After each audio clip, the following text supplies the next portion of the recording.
Janlo, welcome to Starknet Espresso. I'm super excited to have you on the show. Thank you for having me. Yeah, excited to talk everything Starknet, Bitcoin, and Xverse. Thank you again for joining.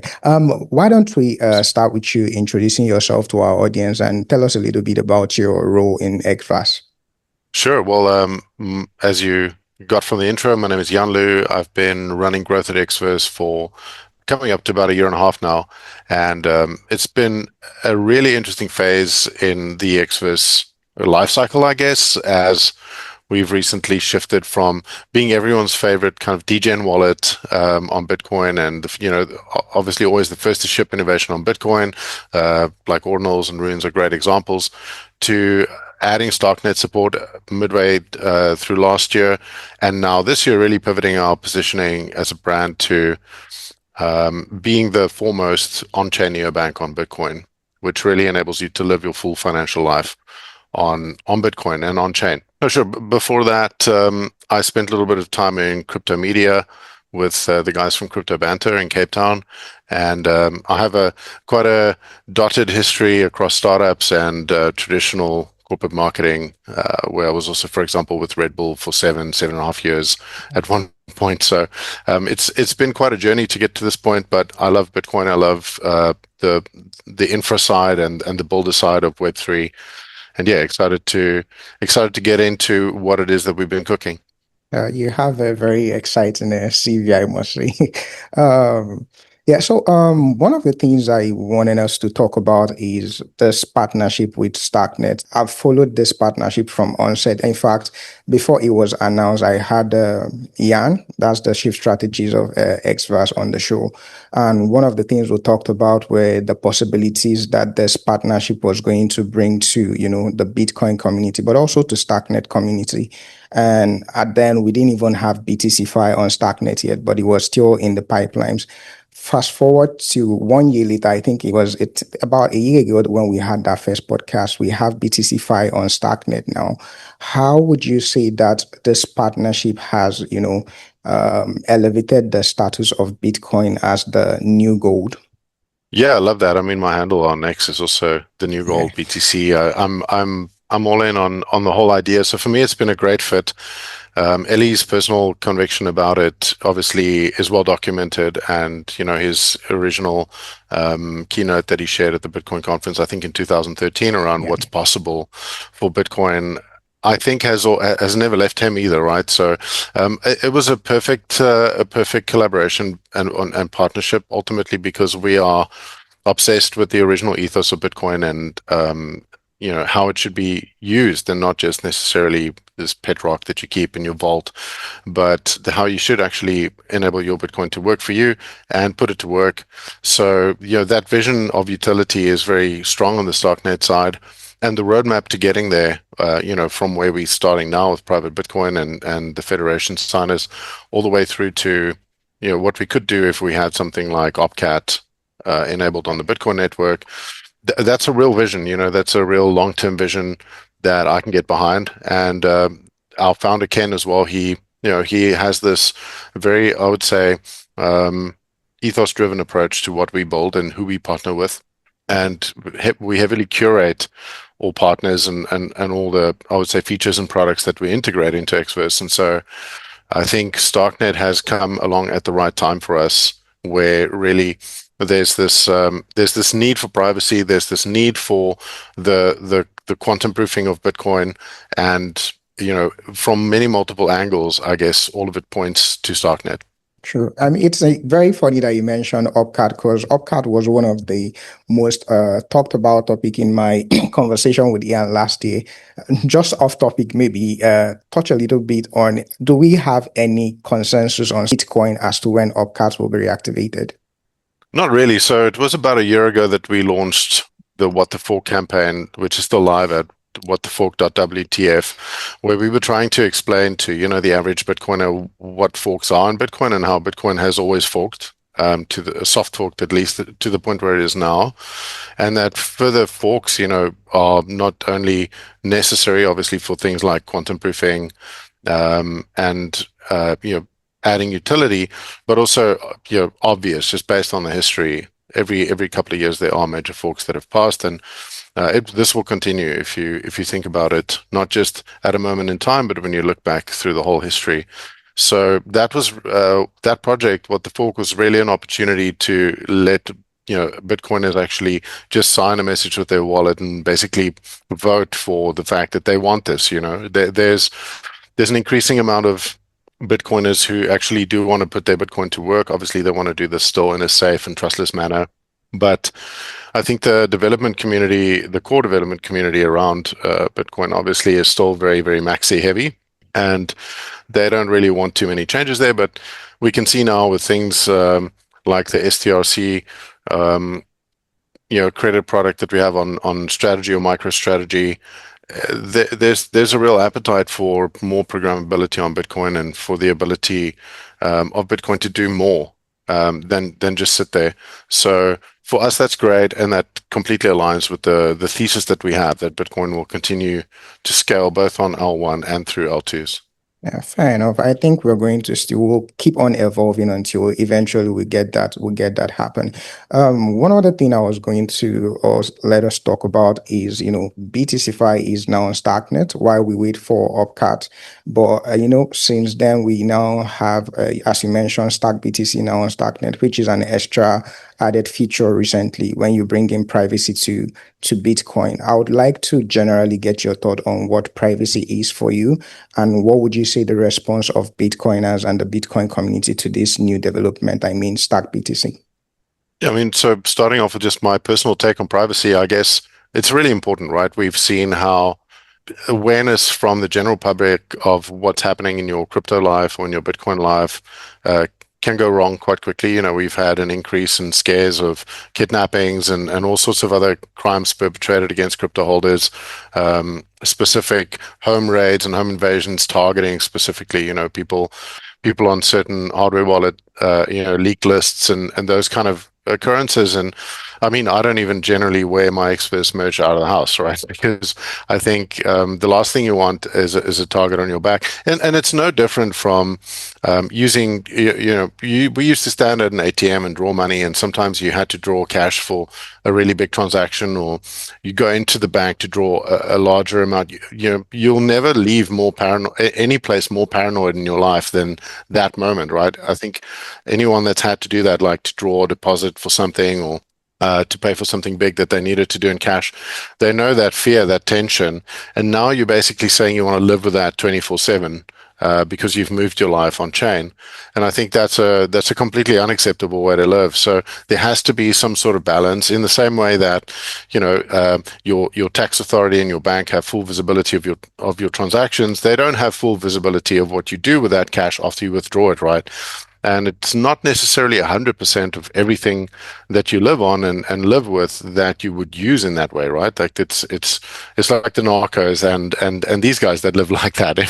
Everyone else is fine with some level of transparency for the sake of keeping things legal and on the rails.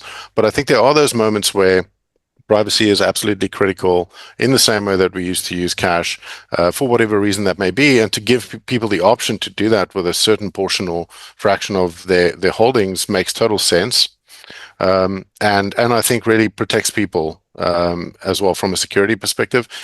And then, yeah, I mean, we saw a huge influx of interest when StarkBTC launched. I think the whole concept of private Bitcoin, not just, it's almost like the privacy with the fact that Starknet has this reputation as being, quantum resistant, and those conversations are both happening at the same time. I think it creates a bit of a perfect storm. And so we had a very favorable reaction to it in general. We have quite an interesting segmented user base, right? We have some serious Bitcoin holders who only hold their user ledger to secure their Xverse wallet, but they really just stack sats. They DCA every month and they hold a balance. Then we have the early, obviously, ordinals community is all mostly on Xverse, and then we have some, we had runes and a whole bunch of different other meta protocols on layer one that, traders love trading. And so we have all of those guys. And now we have also this cohort of users that's really booming, which is, basically looking for a way to bank on chain. So I think the interesting thing for us is seeing the different reactions from these different cohorts, because there's no uniform reaction from anyone, but it's definitely appealing to, I think, a broader reach of the Xverse cohorts than we thought. Interesting. I think it's quite impressive to, hear your own perspective from this, because I had a Atomiq Labs here last week, and one of the things we talked about was this response to how people are responding to this development. And I think I've gotten like reasonable answers in terms of favorability to the development recently. I would like us to touch one more on, because now StarkBTC is on Xverse. And for an average Bitcoin user is wondering, how do I tap into this new asset, relatively new asset in there because of the privacy feature? Walk us through what is possible from bridging, swapping, DeFi protocols. What is possible for them? Sure. So, I mean, fairly straightforward in Xverse to swap into any Starknet token, right? So if you're holding either Starknet or USDC on Starknet or any of this, to get that into something like WBTC on Starknet is fairly straightforward. We also just recently launched a new plugin through Dew, which allows you to create a virtual USD account in your Xverse wallet, which you can then fund from your bank account, and that cash lands as USDC on Starknet, which means you can basically go straight from there, get that into something like WBTC, or even just straight into Stark Bitcoin in terms of in-wallet swaps that you can do natively in Xverse. The support for shielding has been, since launch for the last 2 weeks, only on the Xverse extension, but actually today we will likely have the mobile version of that live. So later today we'll likely announce that it's now live in the mobile extension as well. And I mean, it's fairly straightforward. If you're on Bitcoin already, and you're not coming in from the Starknet side, we have in-app bridging as well to get you across. So it's fairly straightforward to get your hands on strkBTC in Xverse, and then to shield it is actually also fairly straightforward. I don't even need like a slides or I guess a screen to actually explain it. Once you're sitting on that asset, you can literally just hit the little shield icon in your Xverse wallet, and it will take you through the process of basically switching pools, because those funds go into the privacy pool, and that balance then has a little bracket around it in the Xverse wallet, and you'll actually know then by that amount is shielded. Yeah, this shielding part is one of the things I talked about with Atomiq Labs on our session last week, because I made a video showing people on how to go about this. It's like one of the things that I find very, when it comes to US, I think what you people have done is very exemplary, because I found it very easy to, migrate from the Stark BTC to the shielded version. Very, very user friendly. I don't think you need much to hover around it.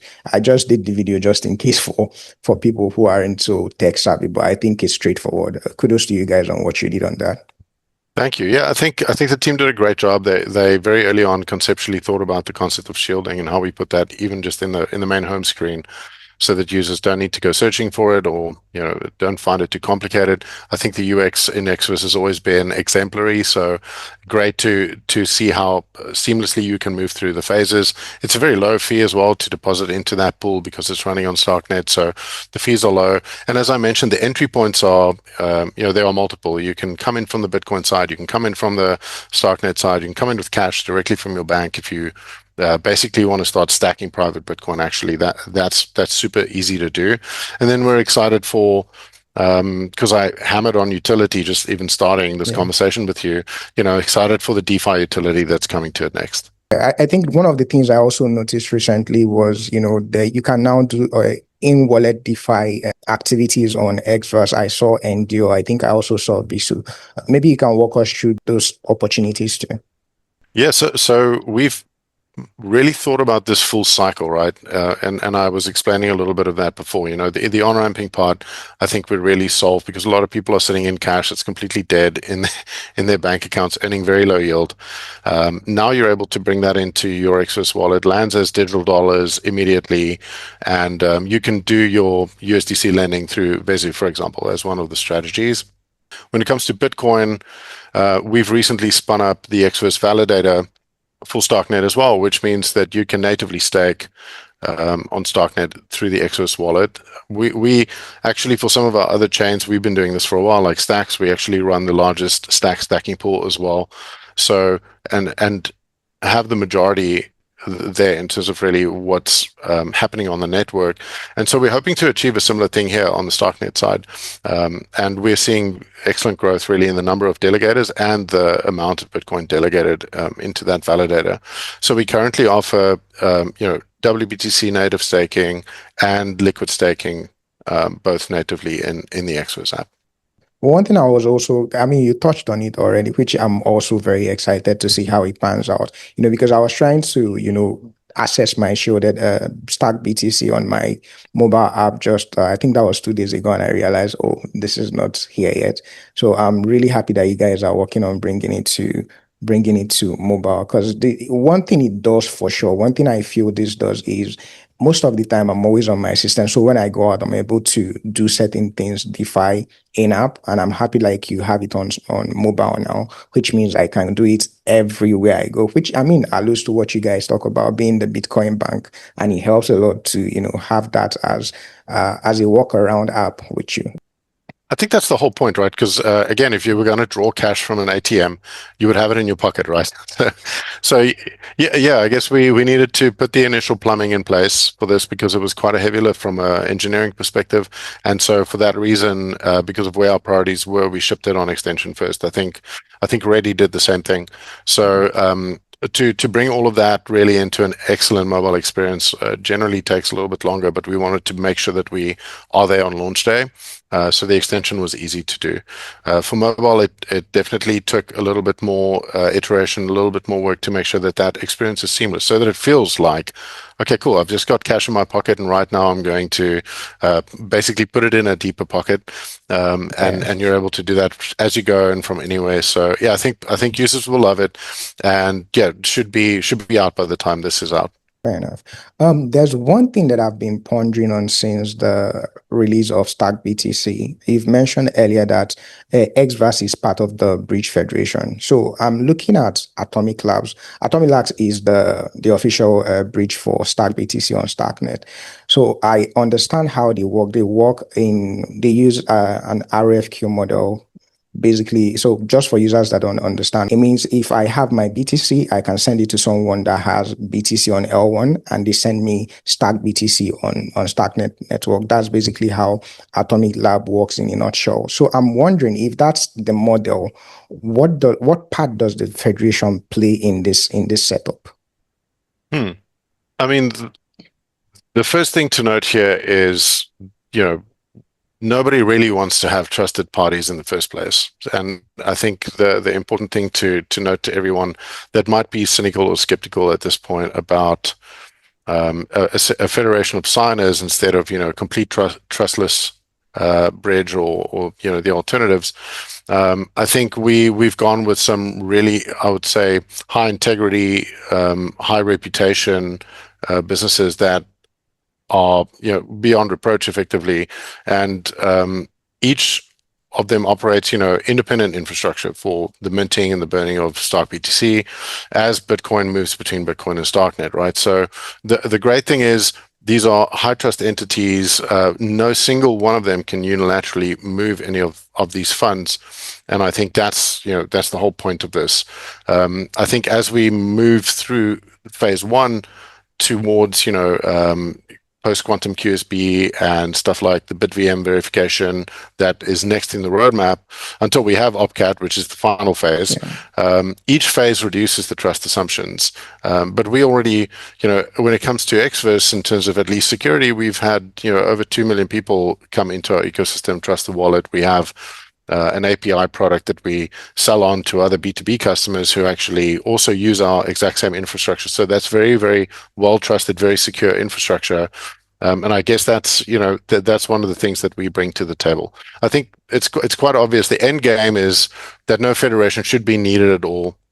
But for now, we're happy to play a small role in making sure that this moves forward without everything getting stuck at, but we don't have OpCat yet. Oh, fair enough. Would it be fair to assume that the Federation's role is more on burning and minting to, what would you say, liquidity providers on Atomiq Labs now to be able to facilitate that cross-chain swaps?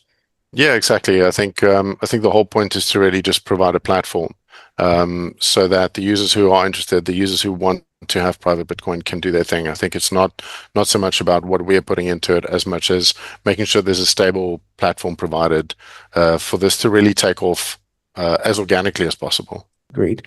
One more thing on privacy before we head out on something else.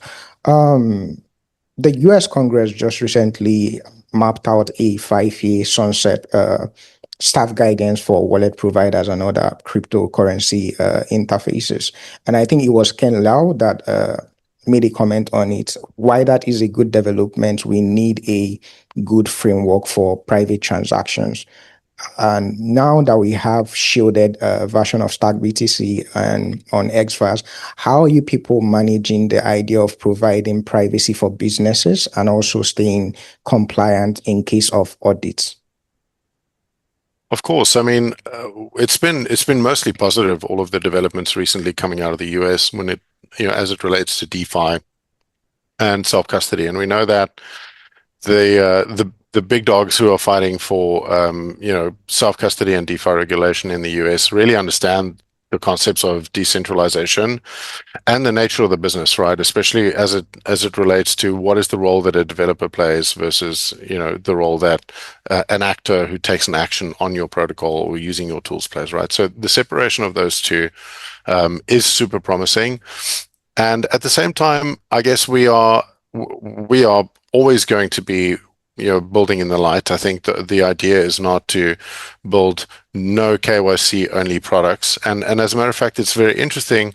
As we launched our waitlist for the Xverse card that's coming soon, we started surveying some of these users that signed up for the card, and we started asking them anonymously, right? Like, how open are you to doing KYC to get the card? How we asked them a bunch of really interesting questions, like how much risk are you willing to take to earn yield on your Bitcoin, and a whole bunch of other interesting questions. And I think it's just changed a lot since everyone got this really set, really fixed idea that anyone in crypto will always be anti KYC 100%. A surprising majority of respondents on that survey said, if you give me a card that works anywhere and works fine, like I'm really good with that, And I think as the opportunity arises for wallets to also process not just transactions but also identification verification, it'll become a necessity for us to be compliant. But I think we are always thinking about our users first, and we know that not all users want to be, I guess, spotlighted. And so we go through great lengths to make sure that we are kind of the most, I would say, the most private Bitcoin experience that you can have while still enjoying, everything that you can actually do on Bitcoin. So there's a fine balance between the two things, but at the same time, as it matures and I guess, as the industry evolves a little bit and people start realizing, like, what is really the point of being fully, non KYC versus the way that you would want to run some of your funds through your bank account, you got a KYC for that. And for example, for the due integration I mentioned earlier, I think that's the first element of KYC that we've had to introduce into the app, because you can't really get one of those IBANs or work on those rails without it. So I think that really just depends on the feature set that you need to touch, do the minimal amount of KYC, try and protect privacy and security as much as we can, as long as users know that that's really where our focus sits. One of the things that I've also found out recently is this whole idea of privacy, and that's not an attack on the maximalists, but I found out that most people are just interested in just not having their wallet exposed to the public. Most people are genuinely okay with the idea of, having the government audit sometimes. And that is one thing that I found fascinating, because I always think that, everybody just wants this, close up everything. So it's really eye-opening to know that people are interested in, this idea of, okay, yeah, government can, come in and audit sometimes, but, we also we don't need to be at a glass house in the blockchain. I think that's a great take. Basically, I would say our users are not anti-compliance; they're anti-surveillance, as we should all be, right? And Yeah. there's a massive difference. So I think it's important to make that distinction and to continue to respect people's financial privacy, as we've been doing for millennia. You mentioned Xverse and you guys are releasing a card very soon, which makes me want to ask this particular question. What else is in the pipeline that we don't know of yet? The card is in the pipeline. I mean, the waitlist is way oversubscribed at this point, so we probably need to close it soon. But and I guess that's very exciting for a lot of people because if you think about it, our new positioning is very much live on Bitcoin, never sell. Most people want to live on Bitcoin and never sell their Bitcoin, which is, you have a bit of a conundrum. But ultimately, with the ability to earn yield, with the ability to borrow against your stables and your Bitcoin, with the ability to, delve into all these different strategies on our partner chains, this does really become possible over time. So the card is great because, some people want to be able to physically spend like that or, use it on Apple Pay. But there's different ways of off-ramping, right? Some people want to take whatever they earn in yield and they want to be able to use it on Lightning to pay for a coffee or something like that, which you can already do. Some people want to put those funds to work, maybe trading, right? So we have some really exciting products coming in the trading space, which I think people might not even expect from us. Because, as we've switched to neobank, we've really thought long and hard about like what is the complete stack of apps and different platforms that our users are using, and how do we bring as much of that as possible into Xverse itself. So I would just say, more tools for trading. We obviously launched we launched the protocol SaaS stack at the end of last year, which is our first, I would say, was a bit of a degen trading terminal specifically for tokens running on Spark over the Flashnet network.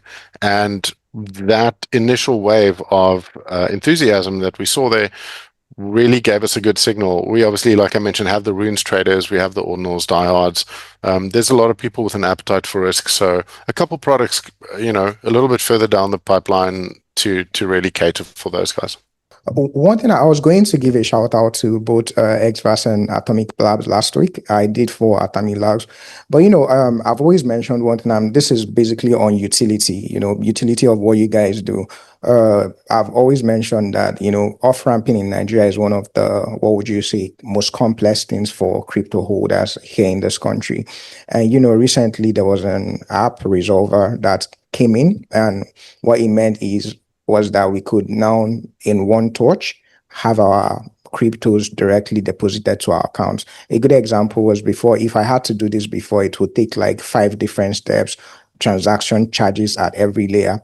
But now, because of Xverse and Atomiq Labs, because I had to move some of my assets now from the conventional Starknet wallet to Xverse now, because it makes it a lot more easier to, via Atomiq Labs, just do the off ramping straight into my bank account. And I think that's one of the best things that happened to Nigerian Starknet holders. Just a shout out to you guys on what you guys are doing. It is really helping. Cheers. Yeah, I think there's big changes happening there. I mean, I mentioned earlier, I'm in Indonesia. It's so easy to get off ramping done here, even physically, and I didn't expect that either. I think we're in for a couple of months of bear market, right? But at the same time, the builders are building in the bay. You can see the results. You can see the results in the real world now, which is quite cool because once this becomes a real part of your life and not the little hidden corner of your finances that you were trying to hide away, and you can live more fully on it and live more fully with it. I think actually that's what will bring a lot more adoption. I think when it was a bit shady and shadowy, it was easy to do the scams and it was easy to pull the wool over people's eyes, fairly straightforward. It basically would benefit only people that are trying to hide something. But as it matures, as crypto and Bitcoin really becomes much more acceptable, I get the feeling that we're going to be surprised by how everyday it will become and how quickly that'll happen. Yeah, really exciting times ahead, and I'm looking forward to that period where all these things become normal. One more thing before we wrap things up: quantum resistance has been probably the second most talked about topic on the crypto space after privacy. How are you guys preparing for this within your infrastructure? What do you think about it generally?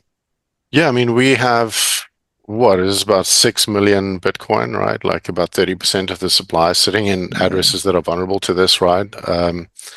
And the timeline is sort of tightening. Every time you get a new X post out or there's another YouTube video, it's coming closer, which is pretty scary. So the D date is somewhere between 2029 and 2035, right? So the what needs to happen is quite clear, but the by when is still shifting. And that number could come forward dramatically. So of course we're very close to the BIPs and proposals that are being proposed on the Bitcoin side, but on our own side, I think the first thing that we did obviously was really to, like I mentioned earlier, to get close to Starknet and make sure that we actually do provide users with an option, a viable option today, instead of really hoping that, like with Opcat, something magically might change. I think the other thing is to remember that phase two of this federation roadmap specifically adds a post-quantum, quantum safe bridge. And so that means that the bridge mechanism itself will be hardened against quantum attacks and not just, not just Starknet, not just the chain that it settles back to. So we obviously play that key role in the Federation of Signers. So that's really where the focus is for now. But at the same time, yeah, I mean, we're looking into what else we can do to make sure that obviously our users are not affected and that your keys and your coins are still safe. But yeah, it's a developing story, right? Yeah. It's a moving target and a developing story. So it's a tricky one. Yeah, it'll really be interesting to see how, different protocols address this challenge. But yeah, I think I'll say exciting times ahead, yeah. It's a bit awkward. It's almost like very few people in the Bitcoin ecosystem are talking about this because they don't have a real solution, right? And most of the L2s are building on Bitcoin, assuming that Bitcoin's cryptography will hold and hold forever. And I think that's where we are a bit different, right? Like we are building with the assumption that it won't and that something has to shift. And that's why I think if anybody shares that fear or anyone is curious about where that's going to go, similar to how we were first to ship support for ordinals or runes or any of these innovations that became possible on Bitcoin, Xverse will be the place for these users to basically shield themselves, pun intended, from that, and we'll be the first movers in the space definitely as soon as something shifts. Yeah, great. Thank you so much, Janlo, for joining me today. I don't know if there's something else that you'd want to talk about in terms of what is happening in Xverse that you'd want our viewers to know about. No, I think it's just exciting that we get to share this new view of Xverse. As I mentioned, a lot of people know Xverse as their favorite degen wallet or their ordinals wallet or their runes wallet. And I guess the exciting part for me now, especially as the growth lead and having kind of worked on this repositioning of the brand, is with lending and borrowing and the card and all of this coming live, support for Ledger on your mobile, all of these things that you need to be able to practically live on chain. All of this is coming to life. This has all been the vision for quite a while. And so it's exciting for us to see this loop close and really make that product available. The first wave of Bitcoin, I would say Bitcoin investment was very much like what percentage of your overall portfolio should you put into Bitcoin? And now we're in wave two, you're deep into wave two, which is not like, how much should you allocate to Bitcoin, but then what percentage of your Bitcoin should you really take full self-custody of? And then there's going to be the next wave, which is, okay, of your self-custody Bitcoin, how much of that is actually working for you? How much of that is actually productive instead of just, again, like pet rock sitting, doing nothing? So to be at the forefront of that is exciting. And if anyone wants to really experience what is possible on Bitcoin today, I would just encourage them to download the app and have a look. Really exciting times ahead. Before we end, I always do this session where I call the rapid fire session. So I ask questions and you give me the first thing that comes to mind. Oh gosh, let's do it. I didn't prepare for this. Let me think of one first. Between one BTC and Stark tokens, the equivalent of one BTC, which one would you take?